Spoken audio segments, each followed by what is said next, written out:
Hi, my friends, Sam Villa here, and I'm really excited to be sitting here with Sean LaRusso today, here in Phoenix, Arizona, and he is the successful salon owner of 3 salons, Madison Avenue Salon and Day Spa. Sean, thanks for taking the time, coming into the Sam Villa virtual studio, and having some business conversation, which I think in today's world is really, really important. You know, Sean, I used to have the attitude as a hairdresser, I'm not a salesperson, I'm an artist. Retail. As the years went on in the industry, I realized how important retail was and how important it was to really help that person that was sitting in my chair. What about Madison Ave? What retail incentives do you have in place? How important? How do you get your stylists involved to making the client understand how important the proper product is for them in terms of retail? Well, I think any business, the critical, essential piece to it is client retention. And so if you go back and you start studying statistics in the salon world, the more commitment you get from a customer to purchase a product or retail products from you, the higher retention of that customer you have. And it actually goes from 1 product to 2 to 3. Right. And in 3, the client retention is off the charts. And so what we start out with is, what is our goal? Meaning that if they buy 3, chance is they're going to come back. Exactly. Right. That you increase the chance of retaining them, bringing them back. So what we typically start with is, okay, what is our goal? Our goal is to obviously retain clients, to build a client base. How do we do that? Well, one of the critical pieces to that is learning how to retail to that individual client. And it all starts with education.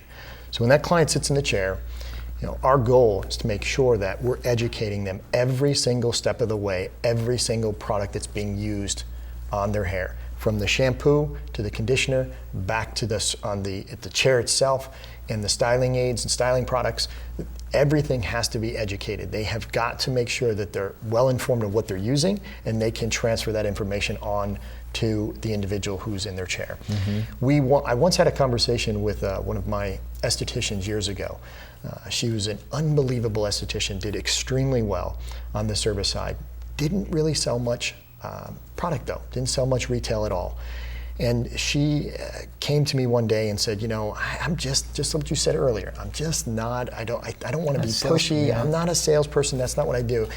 And I had a conversation with her and I said, you have to understand, I said, when you walk into the doctor's office, do you think of the doctor as a pushy salesperson? No. The doctor asks you or tells you, okay, I'm going to give you this prescription to heal what's going on. Do you look and go, I'm not going to buy that? You go to the drugstore, you get the prescription, and you're done. And so the red light went off in her head because it just hit a chord with her. And she, I called her the skin doctor at that point, and the red light went off in her head. And to this day, how's she doing now? She is the top retailer in our company, and she's been with us for over 10 years, super successful. And so I use that story quite often in telling the retail story. And so, we make sure that every one of our staff, from nail technicians to massage therapists to our salon side, our stylists to our estheticians, they're well educated, well trained in how they can represent the products that they're using on that particular client, and make sure that they realize that this isn't about, we're not trying to sell you something, we're trying to make, if it's in the stylist world, we're trying to get them to recreate that look when that client leaves. And the only way they can do that is with that particular product that they've used. It's almost like taking the attitude of tell, don't sell. Correct. The whole idea of it's our professional responsibility as a stylist standing behind the chair to prescribe and recommend. And my whole attitude, Sean, is when I stood behind the chair for over 20 years and now really focusing as an educator, I really had the attitude that it was okay if they didn't buy it. But the attitude I had was, I needed to inform them what was important for them to recreate this, or what was important to them to manage their hair at home, so to speak. Correct. Because it is really important. And so don't go out there and think about the dollars and the sense of it. Think of the attitude of how you took this whole doctor approach with your esthetician. Sure. And what a great story, the fact that she is now one of your top producers. Give me one little tip, okay? Just one little tip in terms of you gave me one already, but give me another one in terms of if a stylist said, but I don't want to sound pushy. I would go back to the whole education thing. I would remind them it's not about sounding pushy, because remember what our end goal is. Our end goal is to retain the client.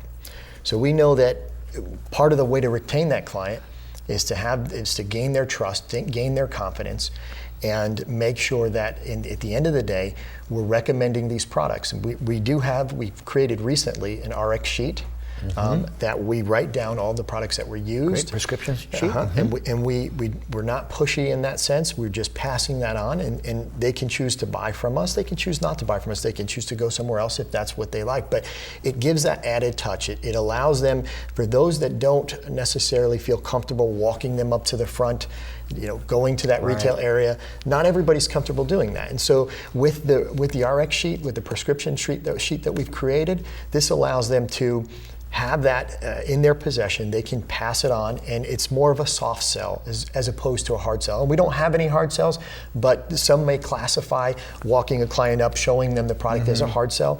We don't see it that way. The softer side of that would be to utilize the RX sheets. Awesome, because your retail space is absolutely beautiful there at the salon in terms of how you have things displayed. And one thing I noticed too is your retail shelves, they always looked full.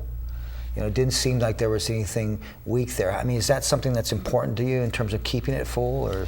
Well, I think if you're going to be successful in that area of your business, you have to be committed to it. And so there's one of the things that when you have a holiday time that's coming up, like we're about to have, you have to make sure that you're fully stocked in all of what's going on as far as the holiday packs and whatnot. So for you to be successful, I mean, if you take a look at the retailers out there that are successful and have the ability to sell beauty supplies and products, you look at them, you don't walk in, they're well stocked in what they have. And so I think often we get concerned with, well, I don't necessarily can afford this, or you got to step back and look at the big picture. The big picture is, what are we trying to accomplish here? And we're trying to accomplish that's a profit center in our business. Retail is a profit center in our business, and it can be if you commit to it, and if you provide enough education to your staff, making sure that they're trained, educated in the lines to be able to speak fluently about them and train their customers as they're going through the service process. Well, congratulations on your success, because it certainly shows in terms of your business mind, your mindset in terms of where it is as a salon owner, how important business is. So my friends out there, remember, it's our professional responsibility to prescribe and recommend, but more importantly is have that professional attitude, maintain that professional attitude, and remember, soft sell, like Sean said. It's okay if they don't buy the product. Sooner or later, they will.